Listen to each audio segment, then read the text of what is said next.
Shalom, selamat sore Bapak Ibu semua. Saya tidak nyangka retreatnya GKI Pengampon yang ikut segitu banyak. Ya, jadi bayangan saya tadi 100 orang, 150 orang, ternyata 380 orang. Wow.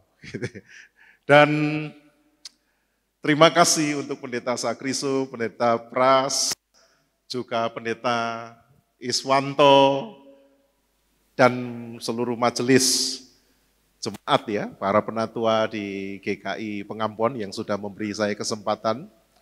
Perkenalkan, saya Andri Purnawan, saya melayani di GKI Dharma Satelit Surabaya. Kalau dari Cirebon ke Bandungan butuh waktu berapa jam? Berapa jam?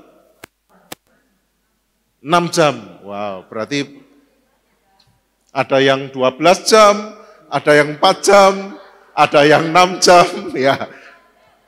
12 jam itu pasti mampirnya di 6 perhentian. Gitu. Wah, saya dari Surabaya mungkin lebih dekat kali ya, jaraknya sekitar 350 km dari Surabaya, tapi beruntung begitu keluar dari Surabaya bisa langsung masuk tol, karena GKI Dharma Satelit itu lokasinya dekat tol, masuk lagi tol Bawen sampai sini 3,5 jam. Jadi Bapak Ibu untuk sampai sini membuat effort, upaya yang lebih keras daripada saya. Ya. 5-6 jam dalam rombongan besar seperti bangsa Israel keluar dari tanah Mesir. Gitu ya. Dan saya tadi sempat tanya ke Pendeta Iswanto dalam bahasa Jawa begitu ya. Di Cirebon nggak ada tempat retreat lain, kok sampai jauh-jauh ke Bandungan. Ya. Dan Pendeta Iswanto menjawab, ini bagian dari pesiaran iman. Ya. Saudara, kita bersyukur karena dipertemukan. Saya sering lihat GKI Pengampon hanya lewat YouTube. Karena anak-anak muda GKI Pengampon main musik di Ignite itu. Ya. Saya lihat kebaktiannya GKI Pengampon juga. Tetapi ternyata hari ini kita dipertemukan oleh Tuhan dan membicarakan satu topik yang saya kira ini mendasar sekali. Setelah kemarin saya lihat saudara bicara, berdiskusi, merenungkan tentang bagaimana merasakan kehadiran Tuhan di dalam hidup pribadi dan keluarga. Sore ini, dalam waktu 45 menit ini, saya akan mengajak kita untuk merenungkan satu topik tentang gereja yang menghadirkan Kristus. Pertanyaannya sederhana, apakah ada gereja yang bisa hidup tanpa Kristus? Ada enggak? Enggak ada. Karena gereja adalah tubuh Kristus. Ya kan? Kayaknya saya perlu dibantu dioperasikan deh, Pak Pendeta Pras. Ini pointernya enggak nyampe. Apakah ada gereja yang bisa hidup tanpa Kristus? Enggak ada. Karena gereja adalah persekutuan orang percaya, ketutupan itu ya, gitar, drum yang belakang bisa lihat? Oke, bisa ya. Yang dipanggil untuk apa? Dipanggil untuk menjadi tubuh Kristus. Jadi sesungguhnya apapun gerejanya, baik itu GKI, non-GKI, saya dengar ini ada yang dari Katolik, ada saudara-saudara dari Pentakosta, Karismatik juga ikut. Apapun gereja saudara, kita percaya bahwa gereja itu tidak ada tanpa Kristus. Seperti juga bahkan dunia tidak ada tanpa Kristus. Amin. Seorang anak sekolah minggu pernah bertanya kepada saya, Om, dulu Tuhan Yesus sebelum jadi manusia itu jadi apa? Ya. Ada di mana? Ini anak nih, kelas 2 SD tanya. Ada di mana Tuhan Yesus sebelum jadi manusia, saudara? Di surga. Ngapain, Bu? Dia disebut Kristus, ngapain di surga? Mengawasi manusia. Dan bukan hanya mengawasi manusia saja. Memberkati, mengasihi, tetapi peran yang utama dari Kristus adalah ia menjadikan segala sesuatunya. Ya, kalau Yohanes 1 kan mengatakannya, pada mulanya adalah firman. Firman itu bersama-sama dengan Allah. Dan firman itu adalah Allah. Segala sesuatu dijadikan oleh Dia. Karena ketika Allah mencipta dengan apa? Firman. Firman itu bukan hanya kata-kata. Firman itu adalah kehendak, logos. Kalau kita kenal biologi, bios, logos. Bios itu kehidupan, logos itu ilmu. Antropologi, antropos itu manusia, logos itu ilmu. Kalau di dalam Alkitab Tuhan Yesus itu, pada mulanya adalah logos. Logos itu adalah hasrat, kehendak, ilmu, daya cipta Allah. Dan kita biasanya menerjemahkannya dengan firman. Itu tidak salah, karena apa? Kalau tidak ada firman, kalau tidak ada kata-kata, kalau tidak ada bahasa, tidak ada kehidupan. Ya. Bayangkan, kalau tidak ada kata-kata, bagaimana Tuhan menyatakan dirinya? Kalau tidak ada kata-kata cinta, bagaimana Bapak Ibu bisa lahir dari orang tua Bapak Ibu? Enggak ada. Saya 5 bersaudara, anak bungsu, enggak akan ada tanpa kata, aku mau menikahimu. Enggak ada kata itu kok, tidak ada pernikahan. Kalau tidak ada kata-kata, bahkan manusia tidak bisa mengenal Tuhan. Dan kata-kata, ilmu, firman Allah itulah yang kemudian menjadikan seluruh dunia. Dan Yesus memilih gereja untuk menjadi tubuhnya. Karena apa? Sekarang orang tidak bisa lihat Tuhan Yesus. Tidak bisa lihat dengan mata. Orang tidak bisa mendengar Tuhan Yesus. Tidak bisa mendengar dengan telinga. Orang tidak akan mengenal Tuhan Yesus jika tidak ada tubuhnya. Jadi Bapak Ibu, saya, kita semua itu adalah tubuh Kristus. Dunia lihat Yesus dari siapa? Dari kita. Dunia bukan hanya lihat Yesus dari ciptaan. Dunia bukan hanya melihat Yesus dari semesta, walaupun seluruh semesta ini diciptakan oleh Kristus. Tetapi dunia melihat Yesus dari saudara dan saya. Next, Pak Bras. Ini dilewati aja, karena terlalu banyak, nanti waktunya habis. Tadinya saya mau ngajak main game. Bayangan saya orangnya 100 gitu ya. Ini 300, lewat aja dulu. Satu lagi, sebelumnya. Lagi sebelumnya. Nah, oleh karena itu, bagaimana kita menjadi tubuh Kristus? Bagaimana kita menghadirkan Kristus? Mari kita bersama-sama membaca firman Tuhan dari Efesus 3 ayat 18 dan 19 ini. Demikianlah firman Tuhan. Aku berdoa supaya kamu bersama-sama dengan segala orang kudus dapat memahami betapa lebarnya dan panjangnya dan tingginya dan dalamnya kasih Kristus. Dan dapat mengenal kasih itu sekalipun ia melampaui segala pengetahuan. Aku berdoa supaya kamu dipenuhi di dalam seluruh kepenuhan Allah. Jadi pertanyaan bagaimana menghadirkan Kristus, bagaimana hidup sebagai tubuh Kristus itu pertama-tama bukan kita harus melakukan apa. Bukan. Juga bukan kita harus berbuat apa. Karena gereja itu sesungguhnya bukan tentang apa yang manusia harus perbuat. Pak, gereja itu kan adalah kasih. Kita dipanggil untuk mengasihi. Pertama-tama bukan itu.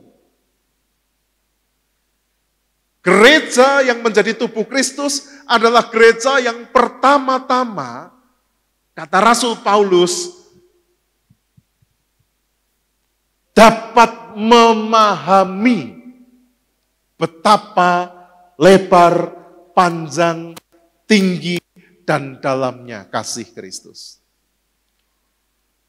Jadi penting memahami kasih Kristus. Kalau saya membahasakan, kita itu harus sadar bahwa kita ini dikasihi oleh Tuhan. Bukan kita yang mengasihi Allah.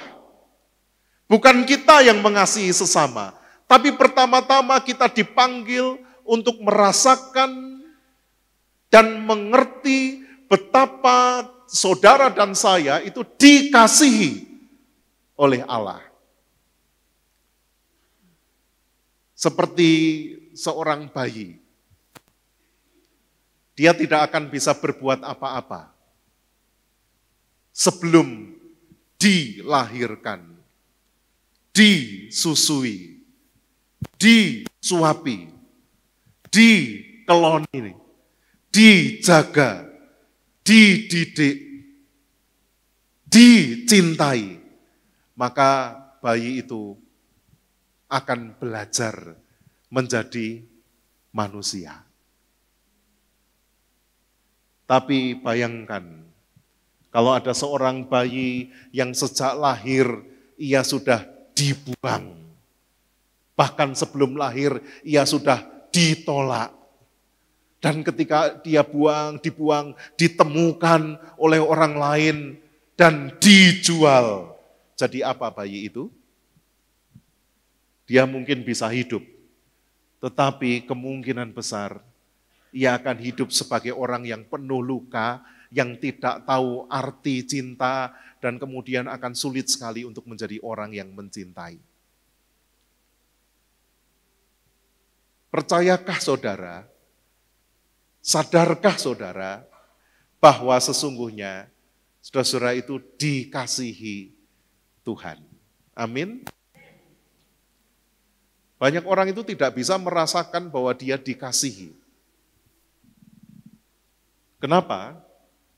Karena hidupnya punya banyak pengalaman buruk. Maka gereja yang menghadirkan Kristus adalah gereja yang pertama-tama merasakan kasih Kristus, cinta Kristus, anugerah Kristus, kemurahan hati Kristus, kebaikan Kristus.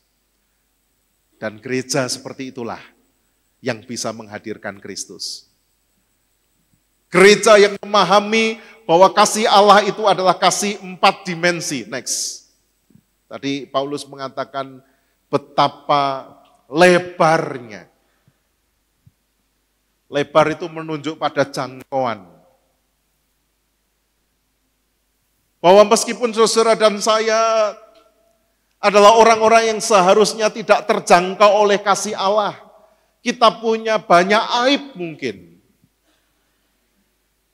Kita punya banyak pergumulan yang membuat kita tidak layak. Tetapi kasih Allah itu tidak kurang panjang untuk menjangkau kita. Kasih Allah itu tidak pernah kurang panjang untuk menjangkau bahkan seluruh umat manusia. Siapapun dia. Dari manapun dia, seperti apapun dia. Jadi kalau kita di sini,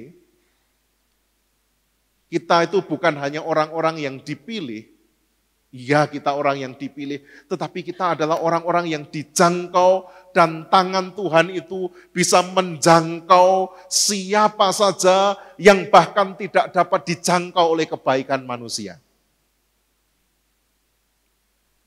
Kalau kebaikan manusia itu kan yang nurut dirangkul, yang tidak nurut dimusuhi, yang berhasil dijunjung, yang gagal disingkirkan. Yang taat digandeng, yang memberontak ditendang. Tetapi kasih Kristus itu kasih yang lebar. Lebar. Ia bisa menjangkau siapa saja. Sehingga jangan pernah ada seorang pun di antara kita yang mengatakan orang itu tidak terjangkau kasih Tuhan. Jangan pernah kita sebagai gereja mengatakan bahwa hanya kitalah yang dicintai oleh Tuhan.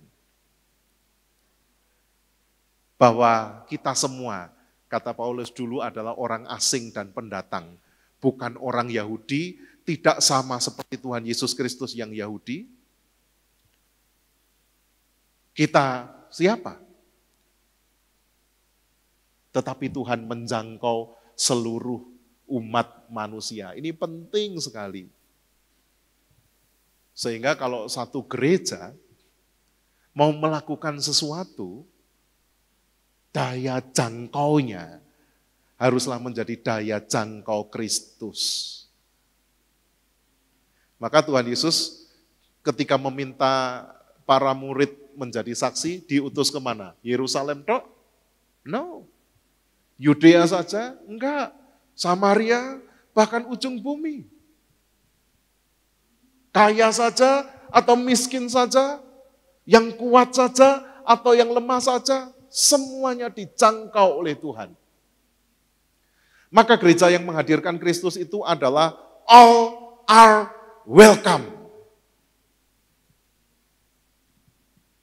Enggak pantas dia masuk gereja, hati-hati. Ini tangannya Tuhan kurang lebar kalau ada orang nggak pantas masuk gereja. All are welcome. Semua orang, setiap insan, setiap ciptaan, siap direngkuh oleh Allah dengan daya jangkau yang lebar. Selanjutnya panjang. Panjang itu menunjuk waktu. Bahkan sebelum kita ada, sebelum Tionghoa Kita KW ada, sebelum GKI Pengampon ada, sebelum gereja ada, dari kekal sampai kekal, kekal itu tidak ada batasnya, infinity. Allah itu sudah mengasihi. Maka jika kasih manusia itu bisa berubah, oh dulu anakku hormat sama aku, sekarang aku nggak dianggap itu manusia. Oh dulu saya masih aktif, bekerja, menjadi pejabat atau menjadi pengusaha, duitku banyak, banyak orang hormat sama aku. Sekarang ketika pensiun, aku nggak dianggap itu manusia. Cintanya terbatas. Manusia itu bisa berubah, tetapi Tuhan dari kekal sampai kekal mencintai saudara. Ketika Bapak Ibu kuat ataupun lemah, ketika bertobat atau bahkan sedang jatuh di dalam dosa, tangan Tuhan, kasih Tuhan itu kekal, panjang, sebagai kasih yang tidak bersyarat, unconditional, enggak ada syaratnya. Seorang teolog bernama Robinson Dia pernah merefleksikan begini, apa bedanya surga dan neraka? Kalau manusia itu selalu menyebutkan perbedaan-perbedaan surga dan neraka, aku menyebutkan kepadamu, surga dan neraka itu sama. Ini seorang teolog ya. Menarik. Kenapa surga dan neraka sama? Sebab surga dan neraka itu sesungguhnya adalah Allah yang memeluk. Ini saya bawa istri saya ya, di belakang sendiri. Kalau saya datang, saya peluk, pasti seneng. Karena apa? Dia istri saya. Orang kalau dipeluk seneng, bahagia, merasa damai. Tapi kalau saudara suatu saat dipeluk oleh orang asing, ibu-ibu tiba-tiba dipeluk oleh orang asing. Terganggu ya, pelecehan ini ya kan. Tapi orang itu tetap memeluk, teriak-teriak, lepaskan aku, lepaskan, tolong, tolong. Tapi orang itu memeluk semakin erat. Itulah surga dan neraka, kata Robinson. Ketika orang menerima pelukan kasih Allah, dia akan merasakan damai sejahtera yang sejati. Tetapi pada saat ia merasa berdosa, tidak mengenal Allah, menolak Allah, dan Allah memeluknya, ia akan memukul-mukul, meronta-ronta, berupaya untuk terlepas, menderita, bukan karena dihukum, menderita karena apa? Dipeluk. Jadi, ketika kita merasa hidup kita ini menderita sekali, kita diajar untuk apa? Mengingat bahwa sesungguhnya Allah itu mengasihi kita. Tuhan Yesus itu mencintai kita. Yang mau dipeluk olehnya pasti bahagia. Yang tidak mau dipeluknya pasti menderita. Betul enggak? Semua dipeluk oleh Tuhan. Tapi ada yang percaya, yakin, tenang, kuat, teguh, tapi ada yang menderita. Sejak kekal ia memeluk kita. Jadi kalau dalam kehidupan kita itu kita lari dari Tuhan, kita akan berada di dalam penderitaan yang kekal pula. Karena pelukan Allah itu pelukan yang kekal. Yang ketiga, tinggi.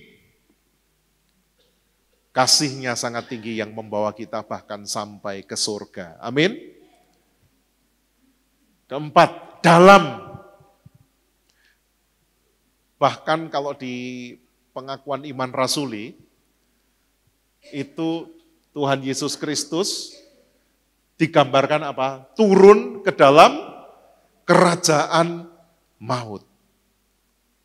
Kasih yang bahkan sampai rela turun, sampai rela mati. Nah, ini hal yang paling prinsip di dalam gereja yang menghadirkan Kristus. Apakah kita menghayati lebar, panjang, tinggi, dan dalamnya kasih Kristus? Kalau kita sampai pada titik itu, kita akan punya 3 karakter. Next, Pak Pendeta. Karakter pertama adalah hidup yang berpusat pada Allah. Kalau tidak sampai pada kita ini dikasihi, Tuhan itu kasihnya panjang, lebar, tinggi, dan dalam, nggak akan sampai di sini. Pasti nggak akan sampai di sini. Tapi kalau kita sudah sampai pada iman akan kasih Allah yang 4 dimensi itu, kita baru bisa masuk pertama hidup berpusat pada Allah, Yang kedua, persekutuan yang kuat dan saling mendukung. Dan yang ketiga adalah gereja yang punya komitmen untuk melayani dan bersaksi. Ya, mudah ya, coba dibayangkan tadi kita mengimani kasih Allah, lalu kita sebagai gereja punya 3 karakteristik ini. Saya akan jelaskan satu-satu. Pertama, hidup pusat pada Allah itu apa? Next. Kita selama ini, ketika bicara tentang hidup berpusat pada Allah, selalu isunya apa? Berdoa dan membaca firman. Betul? Tapi kenapa orang Kristen yang sudah berdoa, yang sudah membaca firman, tapi tidak cukup merasa dekat dengan Allah, atau hidupnya masih untuk dirinya sendiri? Jawabannya karena mungkin keliru dalam cara membaca firman, dan mungkin keliru di dalam cara berdoa. Pak, saya ini sudah jadi Kristen 40 tahun, Pak. Tapi ya gitu-gitu aja. Bapak Ibu pernah mendengar Lectio Divina? Pernah? Saya akan ajarkan. Ini sebuah metode itu jalan supaya hidup kita berpusat kepada Allah. Ya. Salah satu metode yang kalau ini dipraktikkan, Bapak Ibu akan ketagihan membaca Alkitab dan ketagihan berdoa. Kan biasanya kita kalau baca Alkitab tuh, aduh berat banget ya. Atau berdoa tuh udah gitu-gitu aja. Jadi Lectio Divina, hidup berpusat kepada Allah. Lectio Divina itu artinya sebetulnya adalah membaca firman ya. Tapi ini tidak sembarangan membaca firman. Dalam Lectio Divina itu ada 5 tahap. Yang pertama disebut Lectio. Lectio itu membaca. Membaca dengan cara apa? Bersuara. GKI Pengampon apakah membagikan renungan harian begitu Bu Pendeta? Enggak. Berarti ada wasiat kan bisa ya. Bapak Ibu nanti bisa pakai panduan apapun, tapi kalau tidak punya GKI itu menerbitkan renungan. Ini saya tidak ngiklan, ya, tapi karena ini memang hasil karyanya GKI, Bapak Ibu bisa buka di Google, ya, Devotion YKB. Itu renungan harian yang setiap hari, kalau Bapak Ibu yang sudah kesulitan misalnya membaca, bisa di-play, didengarkan, dibuat oleh para pendeta GKI. Dan bacaannya itu kalau Bapak Ibu ikuti setiap hari, dalam waktu 3 tahun Bapak Ibu akan menuntaskan seluruh bacaan Alkitab kalau dipadukan dengan bacaan leksionari minggu. Jadi ayat Alkitabnya kalau sudah punya bahan renungan yang lain boleh. Buat apa ayat Alkitab itu? Supaya kita setiap hari itu mendapat ayat Alkitab yang baru. Hari ini misalnya, di YKB itu temanya adalah pengampunan dan penghukuman. Itu bisa dilihat secara gratis ya, tidak perlu membeli. Bacaannya itu dari Mazmur 99 ayat 8 tadi. Pada tahap Lectio, ini misalnya saya menggunakan Mazmur 99 ayat 8. Perkataan itu harus dibaca, kita membacakan diri sendiri. Jadi tahap Lectio itu, ingat, kita membaca dengan bersuara, tetapi tidak membacakan orang lain, melainkan membacakan diri sendiri. Karena iman itu timbul dari pendengaran akan firman Allah. Jadi ketika saya membacakan diri sendiri, saya berbicara pada diri sendiri, ini perkataan Mazmur 99 ayat 8, Tuhan, Allah kami, Engkau telah menjawab mereka. Engkaulah Allah yang mengampuni mereka, tetapi juga membalas perbuatan mereka. Bacaannya satu ayat. Gampang ya, bisa ya, dibaca. Pak, saya enggak mau pakai wasiat renungannya GKI, pakai yang lain, silahkan. Gitu. Misalnya bacaan yang lain hari ini ada, carilah dahulu kerajaan Allah dan kebenarannya, maka semuanya akan ditambahkan kepadamu. Dibacakan. Tahap yang kedua, itu disebut meditasio. Ini bahasa Latin karena memang ya, itu metode. Meditasio itu sebetulnya apa sih? Meditasio itu kita mendengar di dalam ketenangan. Jadi setelah ayat Alkitab dibacakan, kita berdiam untuk mendengar apa? Mendengar apa yang ada di sekitar kita, mendengar apa yang ada di pikiran kita, ya. Dan kemudian kita mencoba mendengarkan suara hati kita. Ya, sekarang kita latihan mendengar. Ya. Biasanya saya bernafas dulu sambil berhitung 1 sampai 30. Artinya untuk menata nafas ya. Jadi nanti gini, tarik nafas, 1, lepas nafas, 2, gitu ya. Pelan-pelan ya. Tarik 1, lepas 2 sambil pejamkan mata, sambil menghitung 1, 2, 3, 4. Bapak Ibu coba dengarkan tadi ya, apa yang ada di sekitar sini, lalu coba dengarkan, ditangkap apa yang sedang melintas dalam pikiran Bapak Ibu, dan yang ketiga dengarkan suara hati. Jadi jangan ditolak, yang melintas di pikiran, waduh, aku lali belum transfer, enggak apa-apa. Ya, oke, kita coba ya. Sekarang pejamkan mata, duduk yang tegak, sambil tarik nafas, lepas nafas, berhitung sendiri, kira-kira ritmenya, temponya segini, 1, 2, 3, sampai 30, sambil coba mendengar. Ya, dengarkan apa yang di sekitar, di pikiranmu, dan di hatimu. Mari kita mulai.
Oke, walaupun belum sampai 30, saya stop di sini.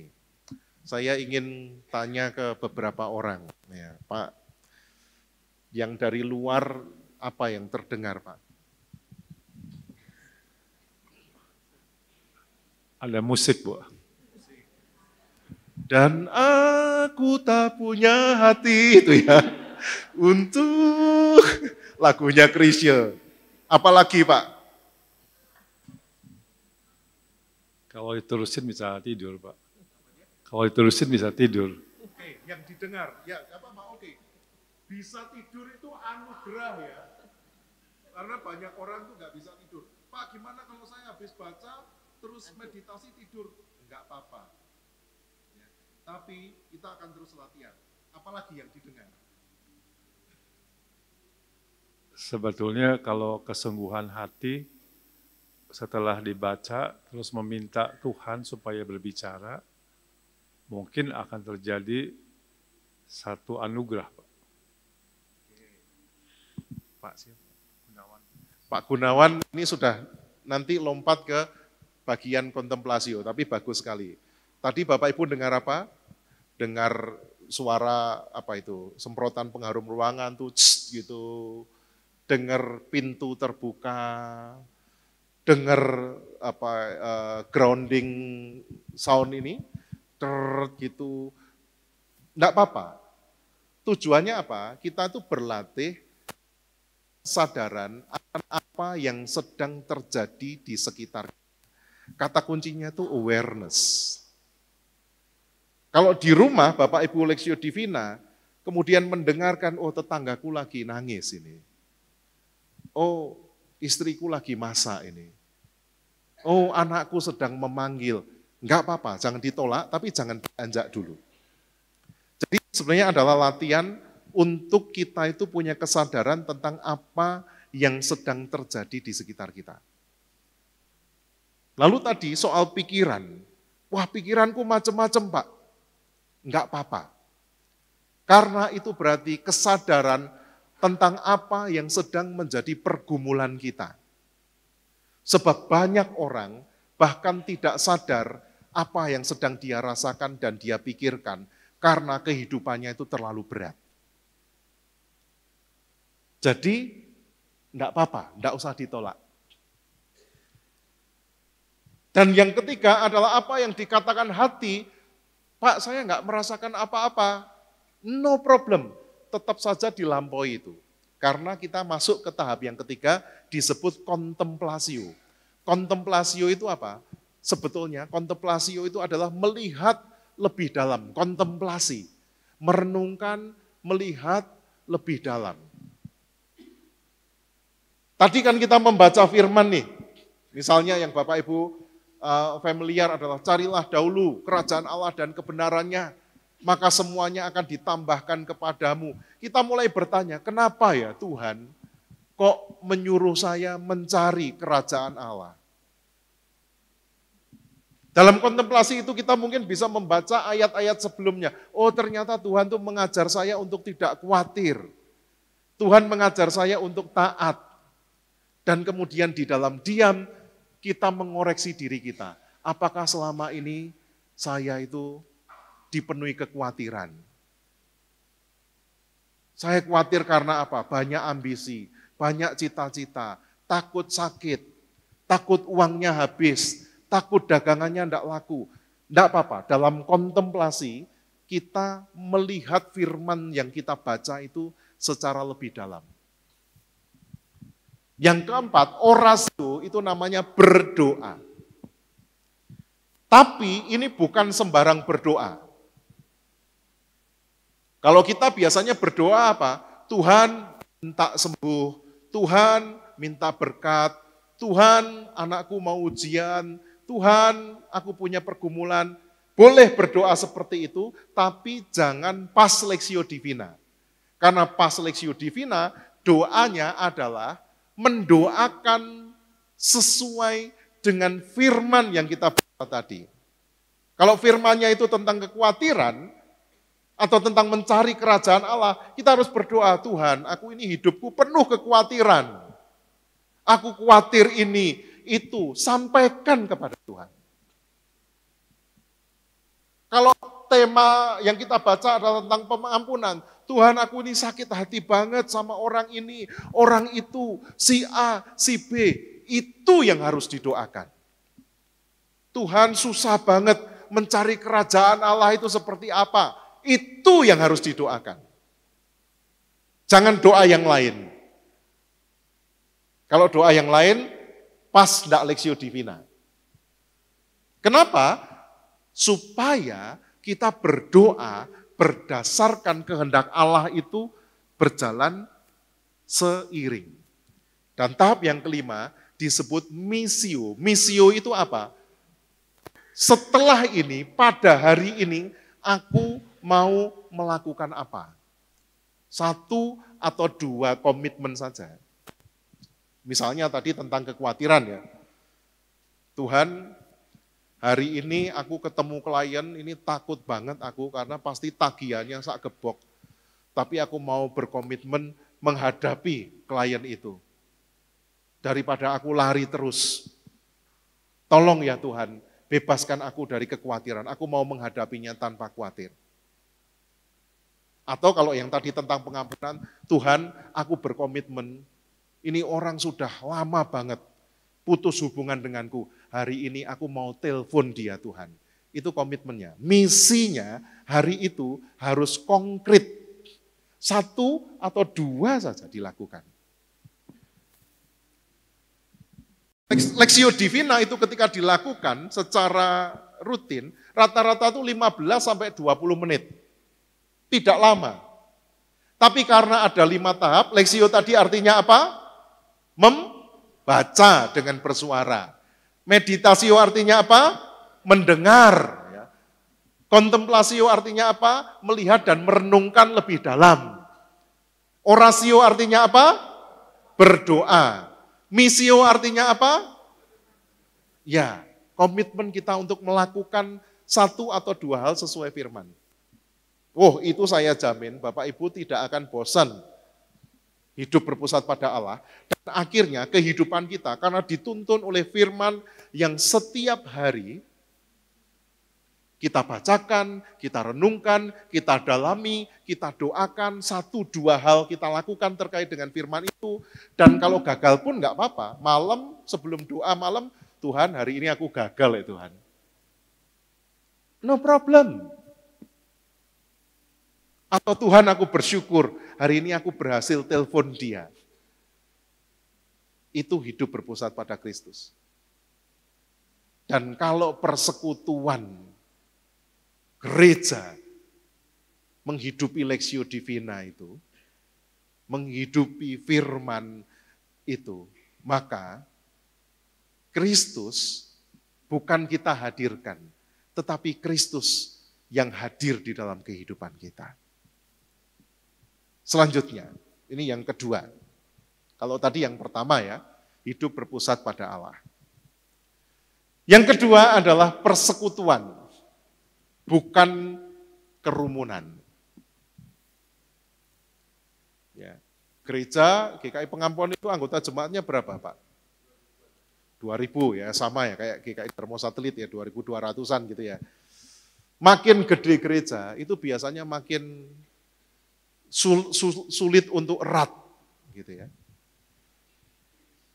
Makin kecil gereja, makin gampang erat.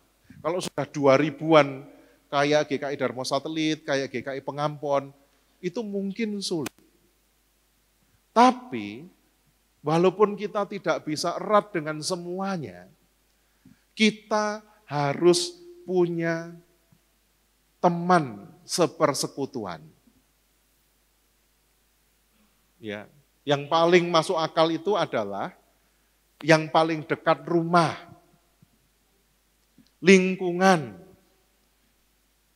Karena kalau kita hanya datang ke gereja untuk kebaktian, lalu kita pulang, berkat Tuhan itu hanya untuk diri kita saja.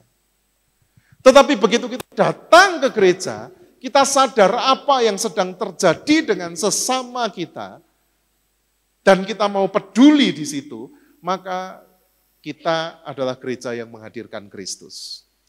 Dan kadang-kadang ada orang-orang yang tidak kita kenal sebelumnya, itu Tuhan bisa bekerja melalui kita hanya dengan kita menyapanya.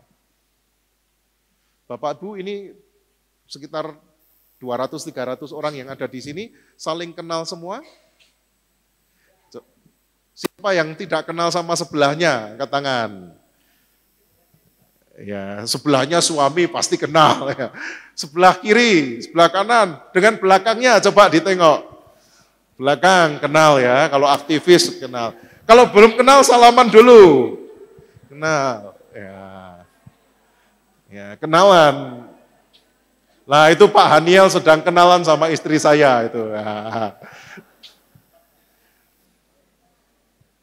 Jadi begini,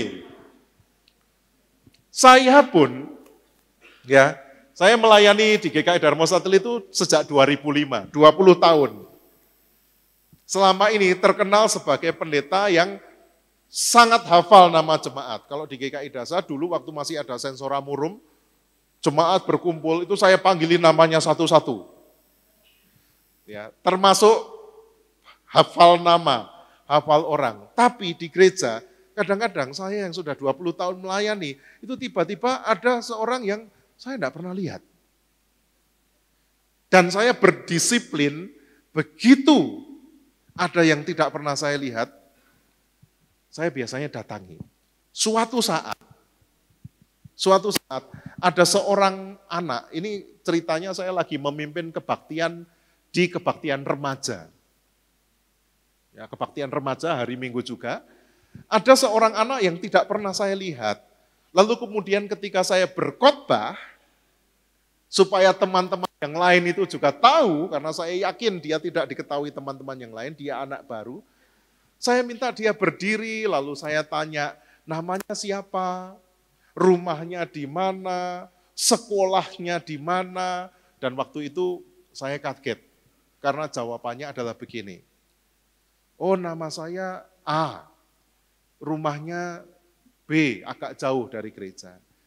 Saya harusnya kalau sekolah sekarang ini kelas 2 SMP. Lalu kamu sekarang sekolah di mana?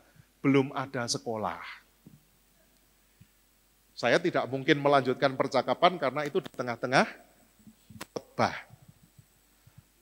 Setelah selesai kebaktian, saya langsung datangi anak itu. Kamu tadi kok ngomong belum ada sekolah itu kenapa? Iya, ijazah SD saya masih ditahan sekolahan. Jadi dia nggak bisa sekolah SMP 2 tahun. Loh kenapa? Ya karena kondisi ekonomi, papa di PHK. Sekarang papamu kerja apa? Gojek. Mama dulu juga Gojek, tapi karena HP-nya jatuh pecah, mama nggak bisa Gojek. Dan waktu itu saudara, selesai kebaktian, nanti tolong ya, saya pengen ketemu papa mamamu. Dan pada saat sebelum ketemu papa mamanya, saya tuh cerita sama seorang penatua. Ini loh, ada anak sampai nggak sekolah, nggak bisa nebus ijazah. Apa ya yang bisa kita lakukan ya?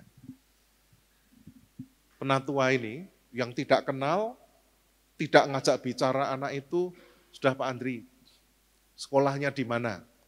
Iya, sekolahnya itu dia SD-nya di Solo. Wah, kebetulan saya ini istri kan orang Solo. Besok saya ambilkan ijazahnya. Tanpa babi bu, dan saya pikir dia basa-basi. Wong saya baru cerita. Saya minta nomor teleponnya anak itu. Hari ini saya ngomong, besok ijazahnya sudah diambil, saudara. Didatangi ke sekolahnya, diselesaikan, lalu penatua itu bilang, waduh Pak, ijazah ini loh, ongkos nebusnya itu 1,5 juta. Tapi anak itu sampai enggak sekolah 2 tahun. Saya merasa bahwa, wow, ternyata saya baru sampai tahap tanya, ini penatua tahapnya apa? Action. Dan bukan hanya itu saja, saudara. Dia ambil ijazah, ditemui itu orang tuanya, ditanya, kamu dulu kerja apa? Oh dulu saya akuntan di satu perusahaan. Ya sudah, saya punya usaha kecil-kecilan, kamu mau kerja di tempatku. Sekarang orang tuanya kerja di tempat dia. Lalu saya bilang sama penatua itu, Pak nanti dulu loh Pak, kita kan nggak tahu orang tuanya ini kinerjanya baik atau tidak. Orang tuanya ini tanggung jawab atau tidak. Kan nanti kami jadi sungkan nih. Bapak sudah semangat nolong begitu, kalau mengecewakan bagaimana? Itu si penatua bicaranya apa? Pak Andri, kalau mau nolong orang, mikirin apa yang terjadi pada kita kalau nolong. Nggak akan nolong. Saya pikir-pikir betul juga ya. Kita kalau mau nolong orang, lalu mikir, nanti kalau tak tolong jangan-jangan aku diutangi uang. Nanti kalau tak tolong jangan-jangan aku dimanfaatkan. Nanti kalau tak tolong jangan-jangan ini orang bohong. Jadi nolong enggak? Pasti enggak jadi nolong. Iya kan? Karena biasanya orang GKI itu pakai logikanya nih loh. Iya kan? Nanti kalau ini tak tolong, berarti aku juga harus nolong orang lain. Tak jamin nggak jadi nolong. Itu bertolong-tolongan menanggung beban, nggak akan terjadi. Saya pikir-pikir betul juga ya. Kita itu kalau mau nolong, jangan pikirkan apa yang terjadi padaku kalau aku menolong. Tapi pikirkan apa yang terjadi pada orang itu kalau aku tidak menolong. Itu pasti kita bakal nolong.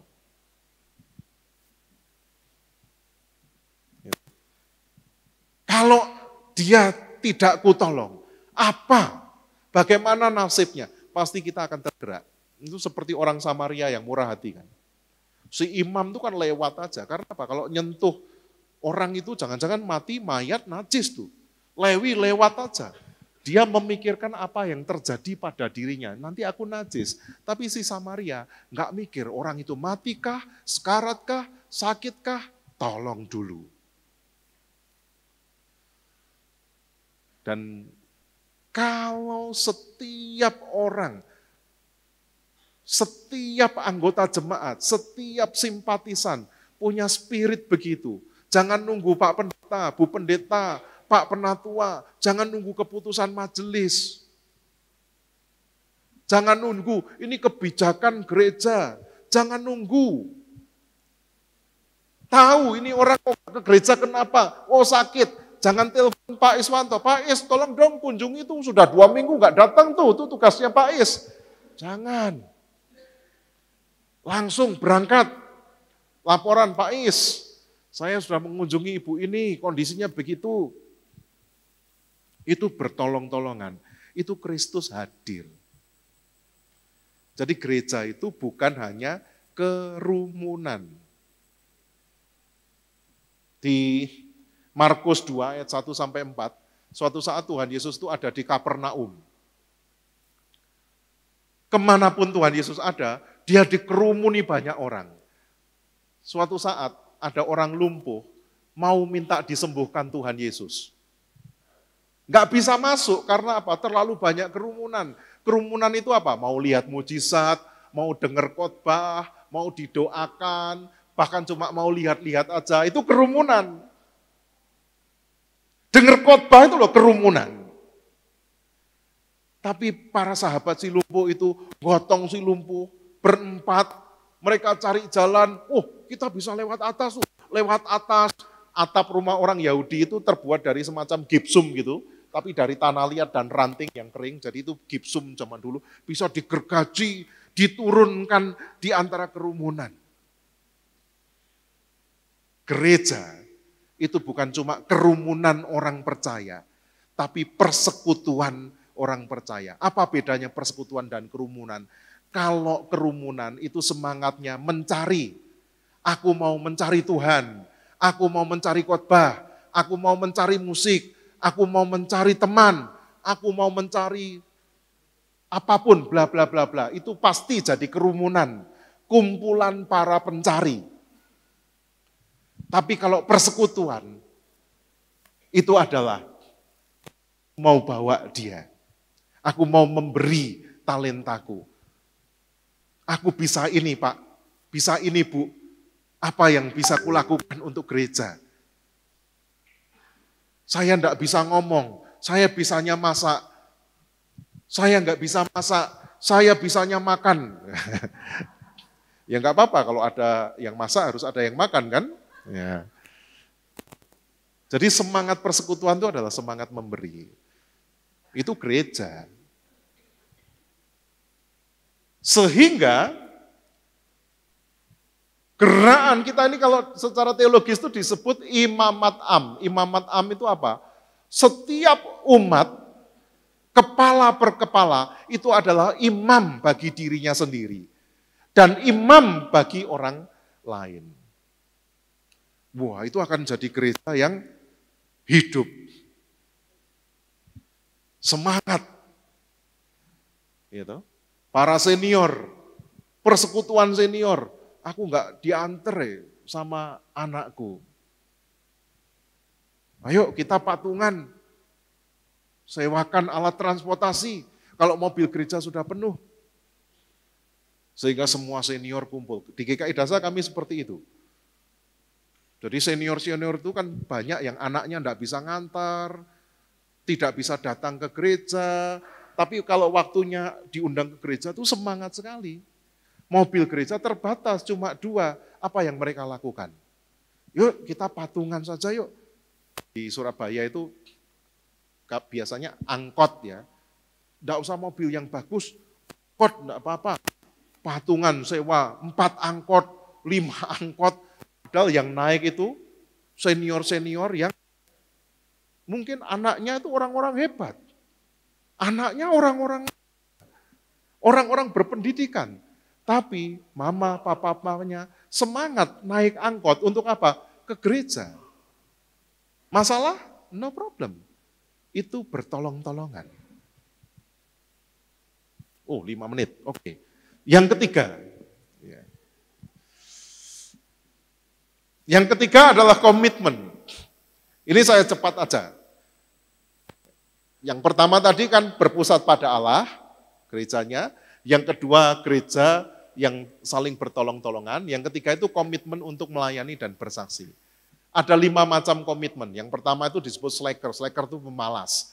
Yang kedua itu responsible, orang yang tanggung jawab. Saya jelaskan satu-satu. Yang ketiga servant, generous, orang yang baik hati. Yang keempat servant, pelayan. Yang kelima martir. Kita lihat satu-satu Pak. Kebanyakan ini materi saya. The slacker itu adalah orang yang melayani tapi asal-asalan. Ya, datangnya terlambat, tidak persiapan, waktunya pelayanan tidak hadir, waktunya rapat, alasan, kalau paduan suara latihan tidak muncul, begitu tampil muncul, itu namanya tidak pelayanan. Karena kalau Bapak Ibu paduan suara, nyanyi di kebaktian, itu namanya penampilan. Pelayanannya kapan? Waktu latihan itu loh. Saya khotbah seperti ini, bukan ini pelayanan saya. Pelayanan saya waktu persiapan itu loh. Jadi kalau orang tidak mau rapat, muncul, tidak mau latihan, muncul, dia hanya tampil. Kita tidak melayani, karena apa? Itu hobi kok. Coba yang ikut paduan suara. Kalau enggak hobi nyanyi, mana mau ikut paduan suara? Yang pelayanan di anak-anak, kalau enggak suka anak-anak, mana mau ngajar sekolah minggu? Yang pelayanan sebagai penyambut jemaat, kalau tidak suka ketemu orang, mana mau? Ya kan? Jadi, the slacker itu selalu apa? Pengennya tampil, tapi tidak mau persiapan. Yang kedua, kalau gereja isinya slacker semua, nggak akan ada Kristusnya itu. Yang kedua adalah the responsible. Ini bagus, disiplin, tepat waktu, persiapan, tapi hitung-hitungan. Kalau Pak Gunawan telepon saya, Pak Andri tolong dong gantiin saya tugas. Sorry ya Pak Gunawan, itu tanggung jawabmu sama Tuhan. Itu namanya saya the responsible. Kayak orang Farisi. Ya, kita melayani tetapi tidak mencintai. Hitung-hitungan. Yang penting saya sudah melayani, orang lain bukan urusan saya. Yang ketiga adalah the generous. Ini doing extra miles, itu artinya kalau diminta jalan 1 mil, jalan 2 mil. Dituntut melayani ya, dengan tugas tertentu, besok penyambut jemaat datang ya 30 menit sebelumnya, dia mau datang 1 jam sebelumnya. Ya. Besok tolong ya, beberapa orang dijemput 1-2 orang, dia bisa jemput 5 orang.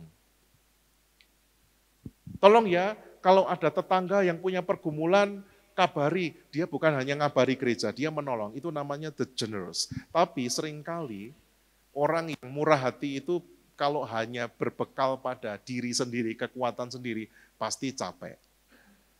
Tapi ini sudah bagus. Komitmen yang keempat adalah the servant, pelayan. Jadi semangatnya adalah saya ada karena orang lain. Saya ada karena Tuhan melalui orang lain. Maka saya juga mau dipakai Tuhan untuk membukakan jalan bagi orang lain. Jalan supaya orang beriman, jalan supaya orang sekolah, jalan supaya orang rujuk ketika mau cerai, jalan supaya orang itu diberi penghiburan, saya mau melayani. Minimal kita sampai di sini komitmennya. Dan syukur-syukur sampai pada yang kelima, next, yaitu the martyr. Ini gambarnya adalah Stefanus. Stefanus itu seorang pelayan, diaken. Diaken pada zaman saat itu adalah kerjaannya membagikan diakonia, memperhatikan orang-orang miskin. Tetapi ia ditentang oleh orang-orang Yahudi. Dan pada saat itu ia tetap melayani, sampai akhirnya ia dirajam. Ini orang-orang mau melakukan pekerjaan Tuhan, walaupun ditentang pasangannya, ditentang keluarganya, ditentang anaknya, ditentang tetangganya, ditentang orang lain. Dia tetap setia melakukan pekerjaan Tuhan, mau jadi martir.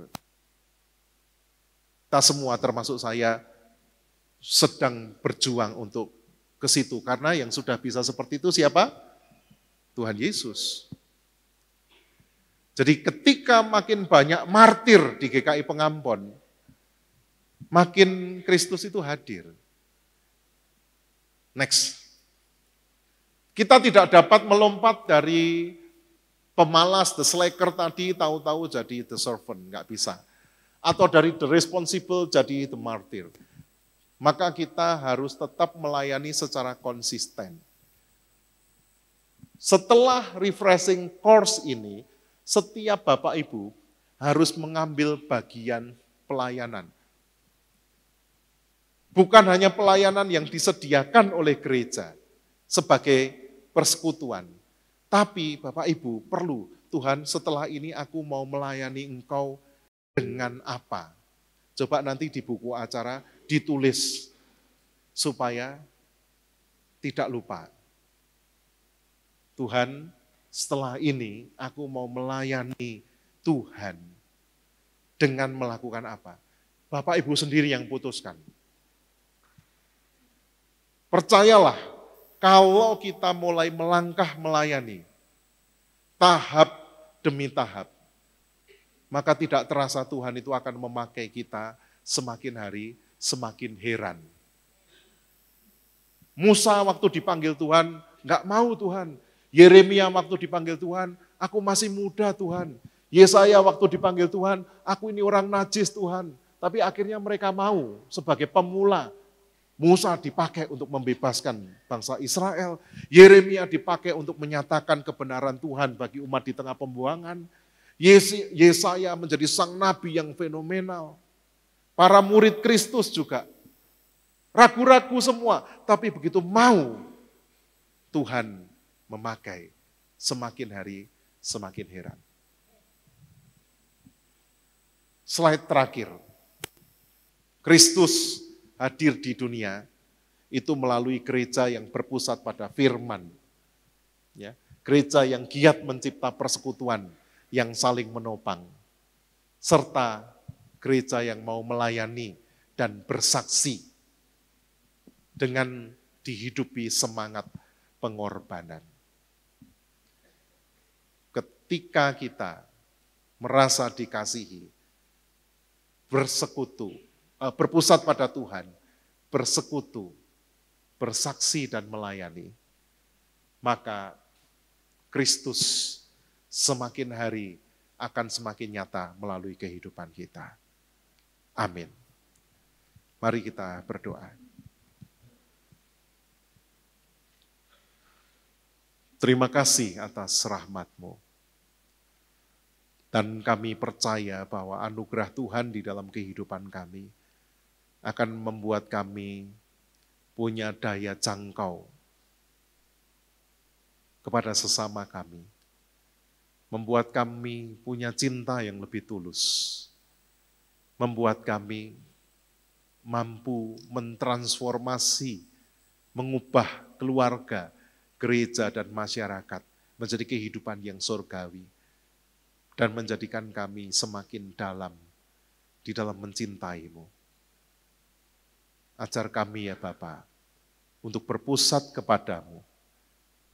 bersekutu, dan saling menopang selalu, dan melayani dengan apa yang ada pada kami. Dan kiranya seluruh jemaat dewasa dan lansia di GKI Pengampon ini boleh menjawab panggilan Tuhan dengan tindakan-tindakan kecil dan keputusan-keputusan kecil yang Tuhan berkati bagi kemuliaan nama-Mu. Terpujilah Kristus. Haleluya. Amin.